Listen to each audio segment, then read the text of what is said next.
Hi everybody, this is Eric Johnson. We're going to see if we can get through this video series without Tober coming in and destroying everything. He's outside somewhere in the front yard, probably under the bush or under the settee in the front porch. So we're going to see if we can get away with this, because sometimes he will hear me in here, down the hall, out the front door, and he'll hear me and come in. It's incredible.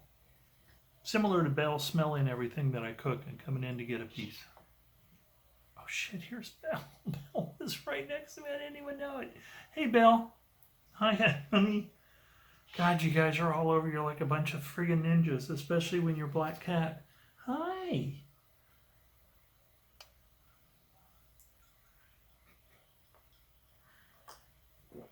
You're probably wondering, as usual, who I'm talking to, right? When I talk to the camera. Do you want to go out front?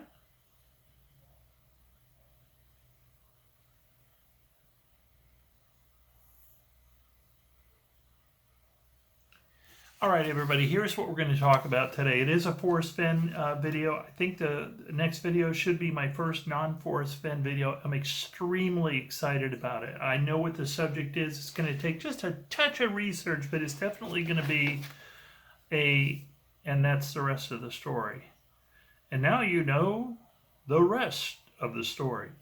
It's going to be like that because you'll see. All right, what we're going to talk about today is, just a second, Bill wants to go outside. They're both outside. This is so exciting. Okay, what this is going to be today is the end of the long... Oh, what this is going to be today is, I'll tell you what's happened recently. Ever since the end of the hunt, it seems I've had more... And ever since the videos I did that were not supposed to be anti-Fenn, but they were supposed to be a little bit more suspicious of the ending than normally when I used to have these just kind of, these videos where I just thought Fenn could do no wrong. Ever since I did my last couple of series where I started to wonder about the possibility that Fenn could have done things, and I introduced people like Tony Docapil,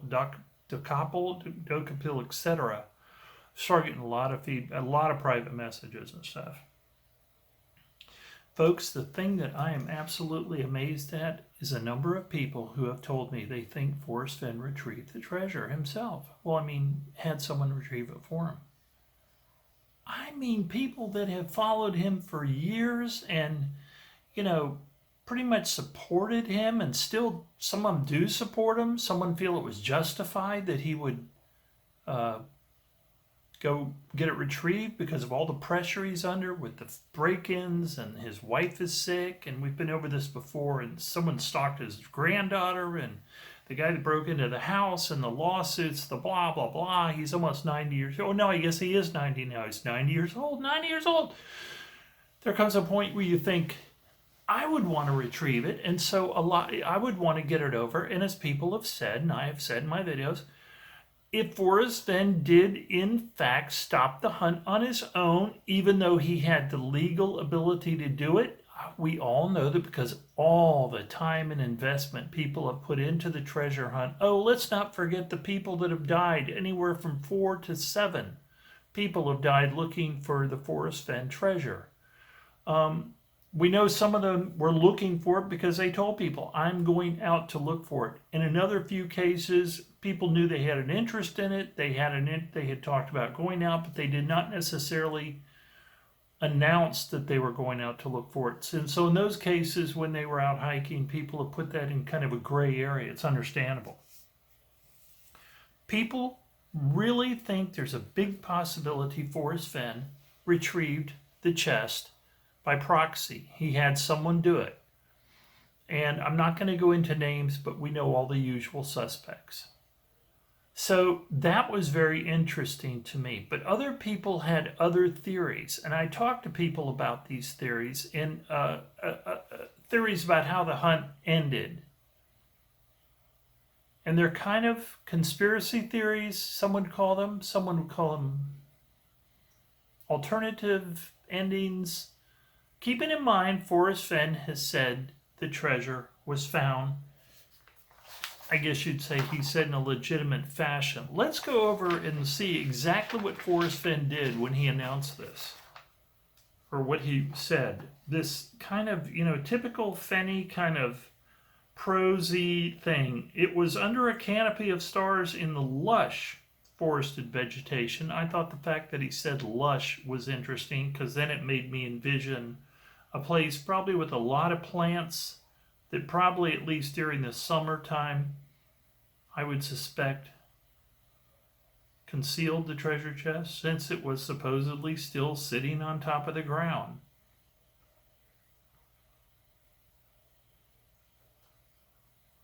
It was under a canopy of stars in the lush forested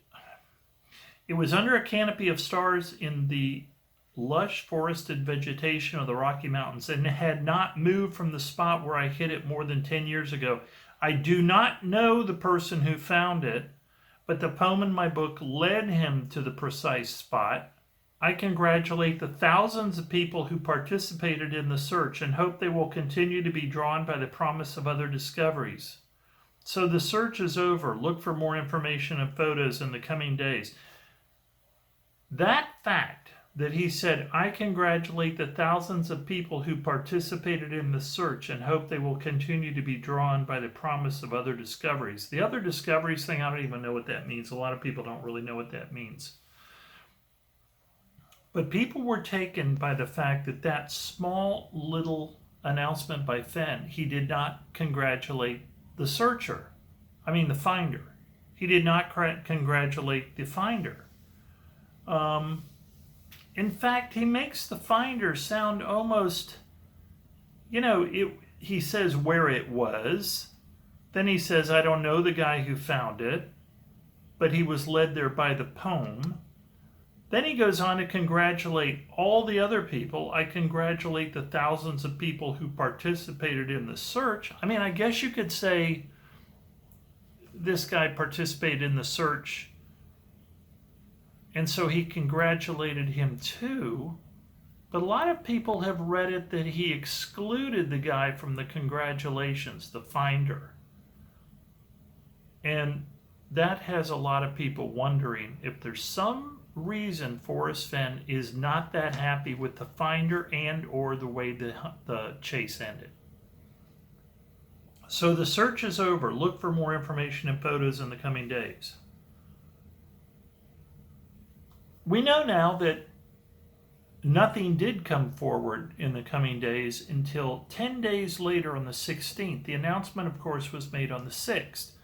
And people thought that, let's just say a lot of people online were irritated that nothing had come out. He said in the coming days, okay. People were irritated that the more information and photos did not come out for 10 days. And of course, when the photos came out, no real information came out, just those photos. So that was interesting. And then we had days go by and days go by. It was very obvious to me that Forrest Fenn was watching the treasure hunt, because whatever the focus was on the community search blogs, if you will. At first it was, we want proof, we want proof, we want to know where it was, we want to have proof that he actually found it, where are the photos, etc. 10 days later, the photos pop up. Okay, well now we see the photos, and a lot of people thought that they were legitimate. Some people thought that perhaps they were fake.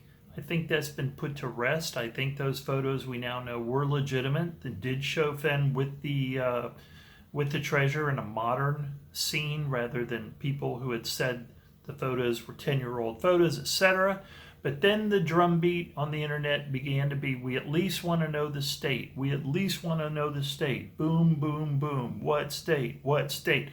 And then all of a sudden out comes Forrest Fenn again. And he says, well, the finder has said, I can tell you it was in Wyoming. So we're always getting just what we've asked for. We never get any more than that. And of course, someone say, well, we're not getting, the actual location. But let's face it, nobody really expected to get the actual location. But pretty much whatever the real insistence was by the community, at first, proof of life, if you will, proof of existence of the chest, that was the photos. And then we want to know at least the state, and the state came out Wyoming, and now nothing. Nothing. So the announcement was made on June 6th. Photos came out on June 16th. Then the announcement, it was Wyoming. And now we're 2.5 months past the announcement. So the 30 days, that the person had to secret the chest away after finding it, which Fenn said was probably a few days before the announcement on D-Day, June 6th. So we're guessing maybe it's June 3rd. That 30 days came and went. Now we're into 2.5 months, and a lot of people believe that that's all we're ever going to hear until maybe some future date when a movie's announced or a book has been written or something like that. And of course, let's face it, if someone wrote a book about this, I mean, as the finder, I really think people who are writing books just to kind of go over what's happened with the chase, I don't think they're going to get many sales at all unless they have direct evidence of the find. They'd probably make a nice little profit. And of course, they'd already have the treasure and etc. Don't you just wonder what's going on with the IRS and everything? This whole thing is, that's always been my big thing, is I would think the IRS, people have said things to me like, well, the IRS can't just call you up and say, we figured out you're the one who found the treasure. Of course they can. Wow, I mean, why couldn't they? Hi, there's your friendly IRS. We just want to let you know that we know who you are. So remember, this year you owe taxes on that treasure chest, because we remember, I found out researching around that you have to declare the treasure chest value the year you find it, which totally surprised me. I had no idea that's how it worked. I was always under the assumption that if you let it sit in your closet for 5 years, you didn't have to pay income tax on it for 5 years. Oh, no, you have to pay it the year you find it. That's really interesting to me. So I would just be surprised as anything if the IRS has not tracked down the finder through Forrest Fenn. And of course, I don't know how many of you are aware of it, but we have Barbara Anderson, who has apparently gotten this little window of an opportunity to find the finder's name through Fenn. But as usual with Barb, I think she has to come across with another.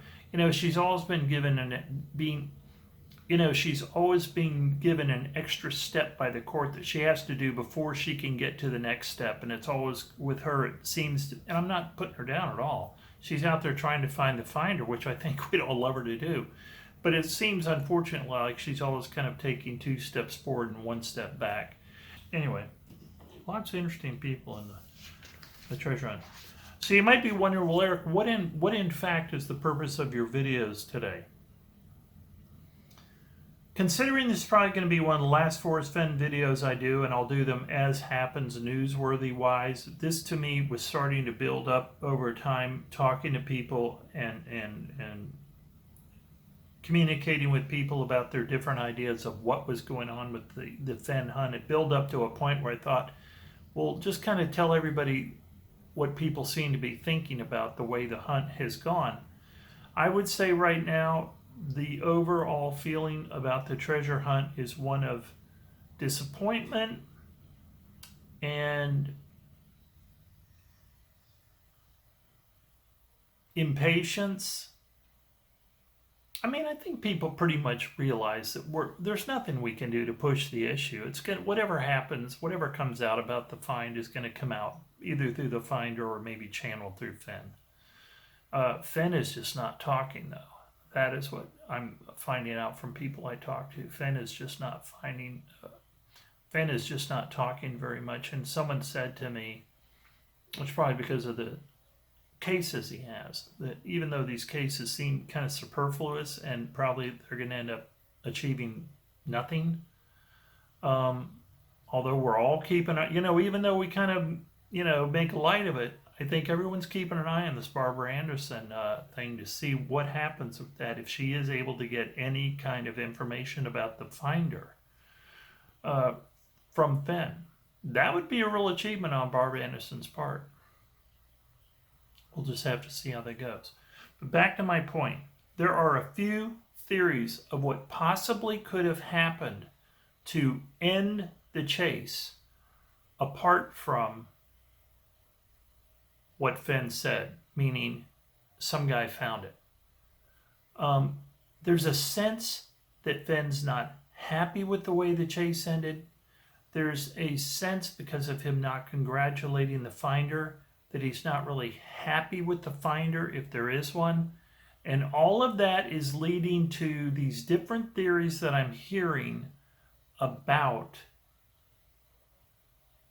what the real end of the story is with the Forrest Fenn chase. Up until now, we all know there's plenty more to come in the future. I just hope, what I mean by, the truth is going to come out. The truth always comes out. I've been around long enough to find out that in my own personal life, the truth always comes out. Hopefully it's to your advantage. Except it took a long time for, I was going to start talking about it. One of my probably upcoming videos, that one took a long time to come out. But the truth still comes out. It just takes sometimes a long time to come out. So part 2 is going to be about discussing the different theories that people are kicking around behind the scenes with me. These are people that are smart people. These are people that are educated people. These are people that have had good careers or have good careers, upper echelon types of job that take brains. You know what I mean? God, I still think of that friggin' redneck, that unemployed redneck. I still think of that unemployed redneck with the wife and 12 kids who wants to take the pickup truck. Fenn wanted him to take that pickup truck out and look for that treasure. Unemployed! That would have been a huge mistake on his part, because he never would have found that treasure, and he would have spent money he did not have to spend. That's one of the things that Fenn did that always makes me question Fenn's truthfulness about what he told us over the years about the hunt, the books itself, because you really have to wonder, again, we always go back to it's not so much who you are as who people think you are, his favorite phrase, and his salesmanship, and people that he personally told that he was a hustler, and he told people that would visit him, and they'd say, he gives you, when a guy flat out says, I'd like to hustle, you begin to go, how much of this really is true? How much of this is maybe not a scam, but how much of it is true? I guess I am asking how much of it was a scam. Let's go on to part 2. We're going to go on. We're going to start getting into the different theories people have bandied around with me as to ulterior endings other than it was found by the man back east. Stick around. Oh, and all the parts are published at one time. So if you're seeing part 1, the other parts have been published. I'm saying this for people who have asked me, when is part 2 coming out? They're seeing my first video, and then they don't see any more because of, I don't know why. I put them in a playlist. They should work. And then I look at my videos, and sometimes the first video will be a third more views than 2, 3, 4, whatever it is. And then it's only after time that those pass, and I realize, oh my goodness, these people, they literally watched part 1 and just thought part 2 is coming out next week. They're always posted at the same time. If you're watching part 1, part 2's out there. Just use Google search if you have to. Use the title, leave out the part number, you'll find it. Let's move on to part 2.